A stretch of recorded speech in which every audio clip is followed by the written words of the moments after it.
우리 영상으로 만난 중등부 친구들 만나서 반갑습니다. 우리 같이 함께 사도신경으로 예배를 시작하도록 하겠습니다. 전능하사 천지를 만드신 하나님 아버지를 내가 믿사오며 그 외아들 우리 주 예수 그리스도를 믿사오니 이는 성령으로 잉태하사 동정녀 마리아에게 나시고 본디오 빌라도에게 고난을 받으사 십자가에 못 박혀 죽으시고 장사한 지 사흘 만에 죽은 자 가운데서 다시 살아나시며 하늘에 오르사 전능하신 하나님 우편에 앉아 계시다가 저리로서 산자와 죽은 자를 심판하러 오시리라. 성령을 믿사오며 거룩한 공예와 성도가 서로 교통하는 것과 죄를 사하여 주시는 것과 몸이 다시 사는 것과 영원히 사는 것을 믿사옵나이다. 아멘. 제가 여러분들을 대표해서 기도하도록 하겠습니다. 살아계신 하나님 아버지, 오늘 주님 앞에 나오게 하심에 감사합니다. 오늘 같이 이렇게 함께 예배드릴 때 주님께서 함께하여 주시옵시고 이 시간 우리가 죄 지은 것들이 있다면 용서해 주시옵소서. 오늘 말씀이 우리 안에서 높이 또 넓게 또 깊게 자랄 줄 믿사오며 예수님의 이름으로 기도드리옵나이다. 아멘. 우리 오늘 같이 함께 볼 말씀은요, 신명기 24장 말씀입니다. 신명기 24장 17절부터 22절 말씀 같이 읽어보겠습니다. 너는 객이나 고아의 송사를 억울하게 하지 말며 과부의 옷을 전당 잡지 말라. 너는 애굽에서 종 되었던 일과 내 하나님 여호와께서 너를 거기서 속량하신 것을 기억하라. 이러므로 내가 내게 이 일을 행하라 명령하노라. 내가 밭에서 곡식을 벨 때에 그 한 뭇을 밭에 잃어버렸거든 다시 가서 가져오지 말고 나그네와 고아와 과부를 위하여 남겨두라. 그리하면 내 하나님 여호와께서 내 손으로 하는 모든 일의 복을 내리시리라. 내가 내 감람나무를 떤 후에 그 가지를 다시 살피지 말고 그 남은 것은 객과 고아와 과부를 위하여 남겨두며 내가 내 포도원의 포도를 딴 후에 그 남은 것은 다시 따지 말고 객과 고아와 과부를 위하여 남겨두라. 너는 애굽 땅에서 종 되었던 것을 기억하라. 이러므로 내가 내게 이 일을 행하라 명령하노라.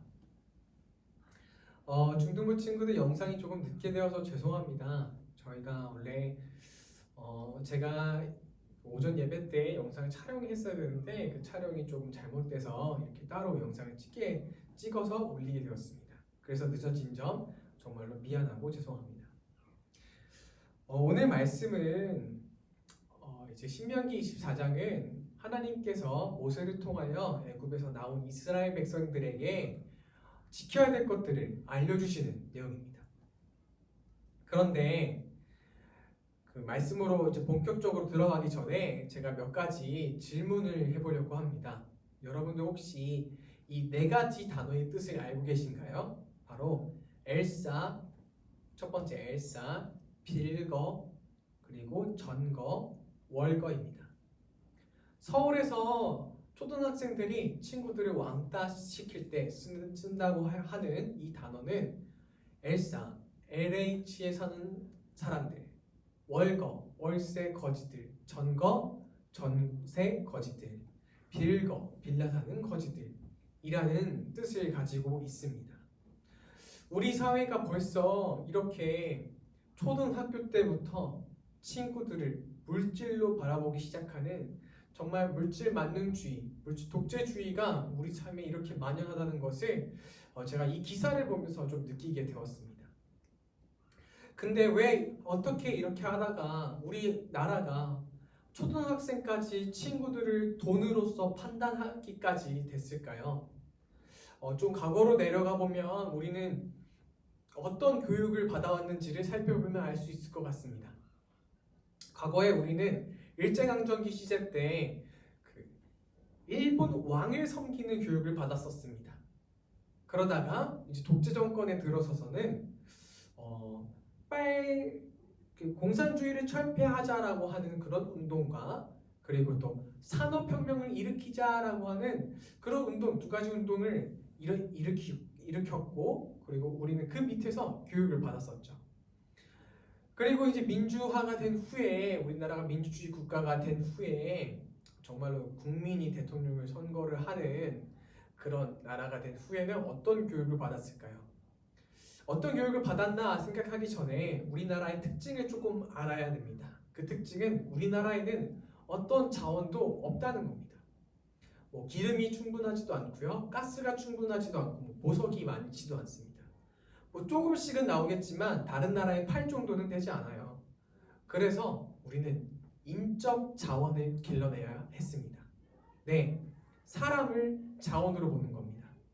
그러다 보니까 마치 금도 순도 몇 프로, 순도 100%, 80%, 60% 해서 금도 나누듯이 보석을 나누듯이 사람도 나누기 시작합니다. 어떻게 나누냐면 우리가 흔히 쓰는 단어죠. 바로 스펙을 보고 나눕니다. 이 친구의 스펙은 어떻지? 저 친구의 스펙은 어떻지? 저 친구는 공부 성적이 어떻지? 부모님은 어디에 살지? 이 친구는 얼마나 키가 크지? 잘생겼지? 어디 학교에 다니지까지 스펙을 보고 우리는 사람을 평가하고 나누기도 하는데, 그게 어느새 벌써 서울에 있는 초등학생들도 그렇게 스펙으로 학생들끼리 나누고 있다는 얘기입니다. 그게 우리가 지금 살고 있는 사회입니다. 그렇다면 이 사회 속에서 우리 기독교인들은 어떻게 살아야 할까요? 첫 번째로 우리는 세상의 논리가 아니라 하나님의 논리로 살아야 된다고 생각합니다. 말씀 18절에 같이 함께 보도록 하겠습니다. 아니 17절입니다. 17절에 보면 객과 고아와 송사를 할 때 정당하게 하라고 얘기합니다. 그게 맞는 말이죠. 그 다음에는 이 과부가 옷을 전당 잡을 때 과부의 옷을 전당을 잡지 말라고 합니다. 이게 무슨 말이냐면 과부가 가난해서 자기 옷을 전당포에 맡깁니다. 그 전당포는 이 옷을 담보로 돈을 주는 거죠. 그래서 만약에 과부가 옷을 맡기러 왔을 때 옷을 받지 말라는 뜻입니다. 어떻게 과부는 굶어 죽으라는 뜻인가요? 아니요. 성경의 좀 윗절을 보면은 이 전당 잡는 일에 대해서 설명을 하는데요. 하나님께서는 가난한 자들의 전당품을 받지도 말고, 그리고 혹시 받았더라도 다음날 다시 돌려주라고 얘기합니다. 즉 가난한 사람들에게 전당 잡지 말고 도와주라는 뜻에서 하나님께서는 이 과부의 옷을 전당 잡지 말라라고 이렇게 얘기하시는 거죠. 그런데 우리가 물질주의 사회에 살아가고 있는 우리는요, 이 하나님의 명령이 조금 이상하게 들릴 것 같다는 생각이 듭니다. 예를 들어 보겠습니다. 제가 어떤 전당포를 하고 있는데 저기서 어떤 사람이, 가난해 보이는 사람이 옷을 전당 맡기러 옵니다. 그럼 저는 당연히 맡아주고 돈을 주는 게 당연하지 않나요? 그리고 또 이제 18절, 19절 쭉 읽어보면 이런 비유도 나옵니다. 논에서 일을 하다가 곡식이 한 단이 남았습니다. 제 돈이고 제가 열심히 일해서 수확한 곡식입니다. 그런데 이 단을 제가 가져가는 게 틀린 일은 아니지 않습니까? 내가 열심히 일한 건데. 또 포도원에 있는 포도나무의 열매가 많이 열려서 내 포도원에, 그래서 제가 그 포도에 있는 열매를 모두 수확했습니다. 그런데 그게 나쁜 일은 아니지 않습니까? 내 포도원에 있는 내 포도를 내가 열심히 농사 지어서 수확한 건데 그걸 나쁘다고 할 사람이 누가 있겠습니까? 그런데 성경에서는 이것들을 하지 말라고 합니다. 조금 와닿지 않는다면 제가 치킨집 비유를 한번 해보도록 하겠습니다. 만약에 여러분들이 서울역 앞에서 치킨집을 합니다. 서울역 앞에는 이제 노숙자들도 많지만 그만큼 돌아다니는 사람들이 많아서 이 치킨집이 장사가 잘 됐습니다. 그런데 어느 날 어떤 사람이 저한테 오더니 이렇게 얘기하는 겁니다. 강동구 형제님, 장사를 접으시기 전에 남아있던 치킨과 소스를 모두 튀겨서 치킨을 만들어서 서울역에 있는 거지들에게 다 나눠주세요 라고 얘기하는 겁니다. 왜냐하면 제가 예수를 믿는다는 이유에서죠. 그럼 여러분들은 어떻게 하시겠습니까? 혹여 여러분들이 나눠주시지 않는다고 해도 아무도 뭐라고 하지 않을 겁니다. 아무도 치킨을 나눠주지 않는다고 해서 저 사람 못됐다라고 하지 않을 겁니다. 오히려 그 말을 듣고 치킨을 막 나눠주기 시작한다면 이 사람은 얼마 가지 않아서 TV에 나오게 되겠죠. 왜? 굉장히 이상한 일을 하니까요. 아무 대가 없이 남을 너무 돕고 있으니까요. 우리 사회에는 자신의 이익을 취하는 것을 당연하게 생각하고 남을 돕는 것은 2차적인 생각입니다. 우선은 내 것을 취해야지 남을 것을 도와준다는 생각이 항상 있기 때문입니다. 그런데 만약에 여러분들이 천국에 갔다고 생각해 봅시다. 천국에서 뉴스를 보게 됩니다. 천국에서 하나님과 앉아서 하늘나라 뉴스 이런 걸 보고 있다고 생각해 봅시다. 천국에서 일어난 일들을 보여주고 있어요. 근데 어쨌거나 제가 지어낸 얘기입니다. 지어낸 얘기를 들어주세요. 이런 뉴스에 어떤 사람이 나올지 이렇게 지켜보고 있는데 첫 번째 A, B가 있습니다. 어떤 사람이 나올지 여러분 맞춰보세요.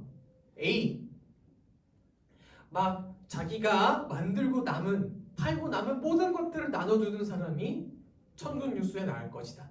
B, 그냥 우리가 생각하는 일반적인 사람들처럼 내일 장사할 거 남겨놨다가 내일 장사하는 사람, 굳이 나눠주지 않는 사람이 나올 것이다.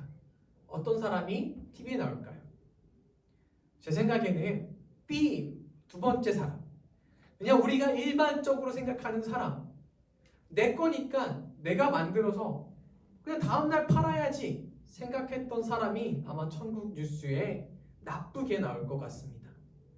아니 어떻게 가난한 사람들이 저기 앞에 앉아있는 게 뻔히 보이는데 너는 치킨 남은 거를 너를 위해서 내일 튀길 생각만 하고 있니? 라고 말하면서 뭐라고 할 것 같아요.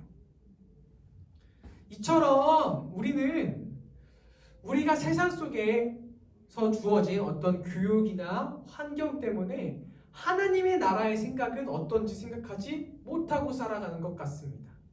하나님은 여기서 오늘 말씀에서 분명하게 말씀하십니다. 하나님 나라에 사는 사람들, 하나님과 동행하는 사람들은 바로 자기의 이익을 챙기는 사람들이 아니라 남의 이익을 생각하는 사람들, 소외되고 가난한 자들을 먼저 걱정하는 사람들이라는 것을요.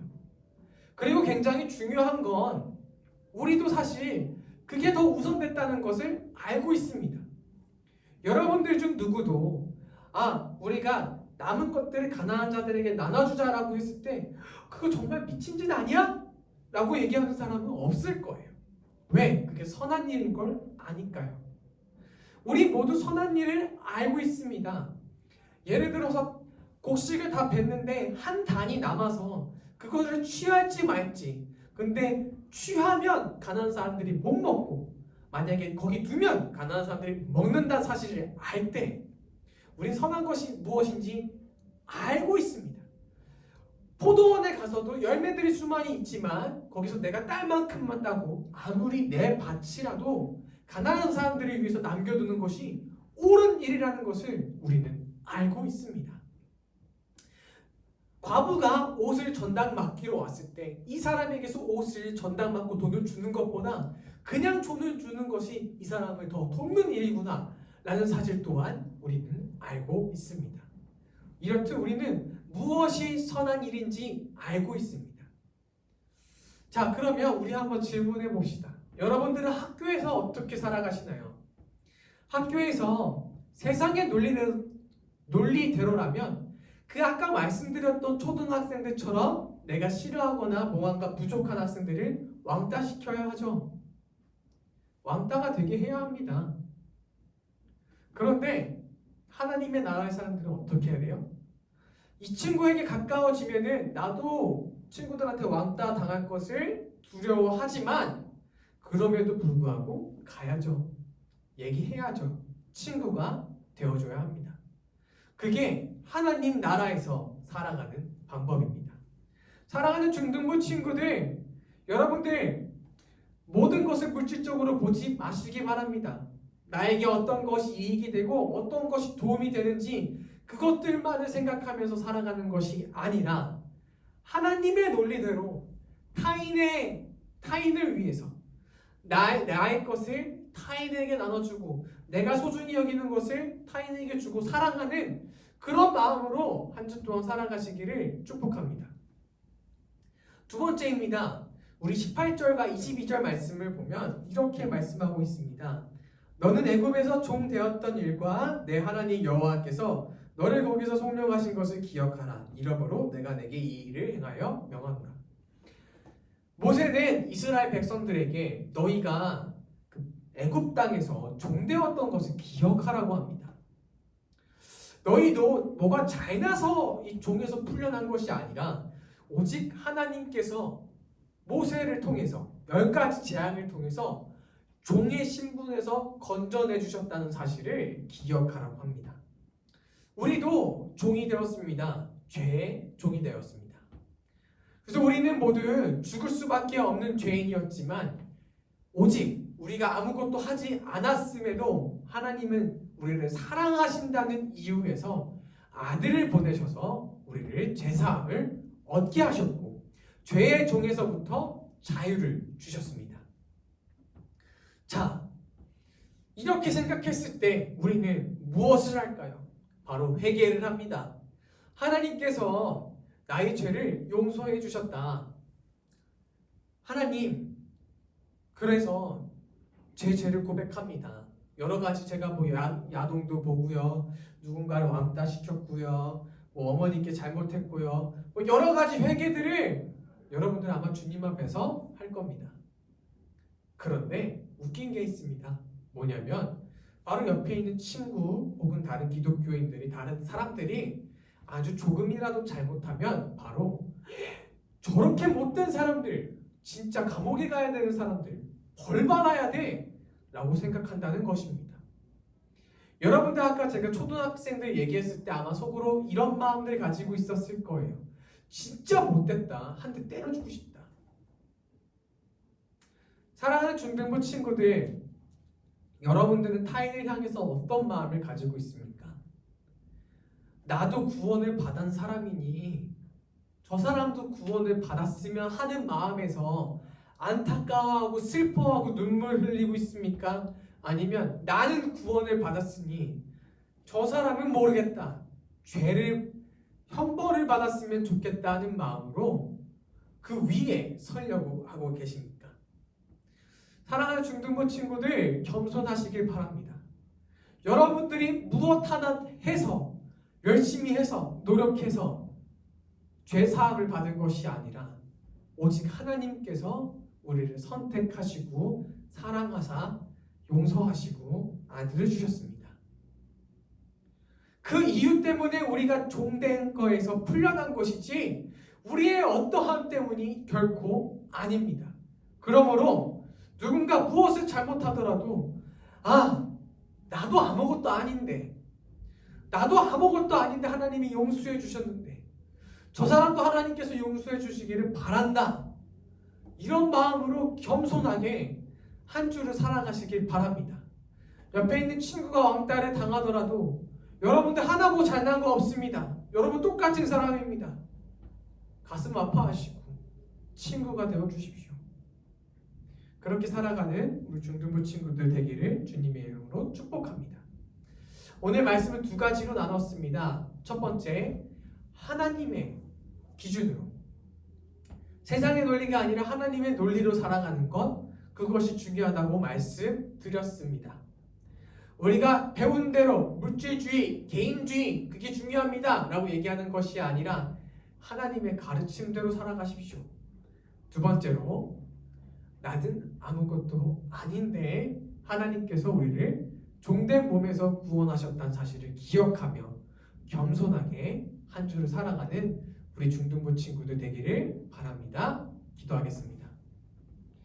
살아계신 하나님 아버지, 감사합니다. 주께서 오늘도 함께 계셔서 우리에게 이 신명기 24장 말씀을 통해서 하나님의 뜻으로 살게 하시고 또 겸손하게 하심에 감사합니다. 주님, 세상이 가르쳐주는 사람들이 아니라 하나님의 말씀으로 배우는 우리가 되게 도와주시옵시고, 한 주 동안에 내 것을 포기하고 나의 것을 희생해서 소외된 사람을 돕고 타인을 사랑하는 우리 중등부 친구들이 될 수 있게 도와주시옵소서. 예수님의 이름으로 기도드리옵나이다. 아멘. 우리 주기도문으로 예배를 마치도록 하겠습니다. 하늘에 계신 우리 아버지여, 이름이 거룩히 여김을 받으시오며 나라의 임하옵시며 뜻이 하늘에서 이루어진 것 같이 땅에서도 이루어지리라. 오늘날 우리에게 일어난 양식을 주옵시고 우리가 우리에게 죄 지은 자를 사하여 준 것 같이 우리의 죄를 사하여 주옵시고 우리를 시험에 들게 하지 마옵시고 다만 악에서 구하옵소서. 대개 나라와 권세한 병이 아버지께 영원히 싸움나이다. 아멘. 사랑하는 중등부 친구들, 11월 큐티책을 오늘 온 친구들에게 나눠줬는데요. 못 받은 친구들은 반 선생님들께 연락하셔서 선생님도 연락하실 거지만 혹시 못 받았다면 연락하셔서 꼭 받아가시기를 바랍니다. 다음 주에 뵐게요. 안녕.